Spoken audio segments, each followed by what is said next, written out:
चिंतन श्री गुरुदेव दत्त श्री स्वामी समर्थ। येणाऱ्या 31 मार्चला स्वामी समर्थ महाराजांच्या प्रकट दिनानिमित्त आपल्या स्वामी भक्तांना जेवढ्या काही स्वामींच्या सेवा करता येतील तेवढ्या अवश्य करायच्याच आहेत। आपण श्री स्वामी चैत्र सारामृताच्या 21 दिवसाच्या सेवेला सुरुवात करणार आहोत, परंतु त्याच बरोबरीने तितकीच प्रभावी अशी सेवा ती म्हणजे श्री स्वामी समर्थ या षडाक्षरी मंत्राच्या रोज 11 माळ जप आणि तारक मंत्राचं 11 वेळा किंवा 21 वेळा पठण करायचे।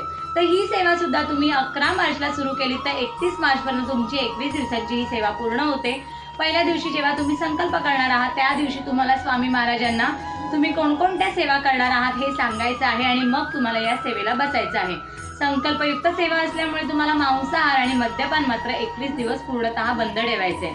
प्रत्येकाने स्वामींची आवडती सेवा अवश्य करून बघा।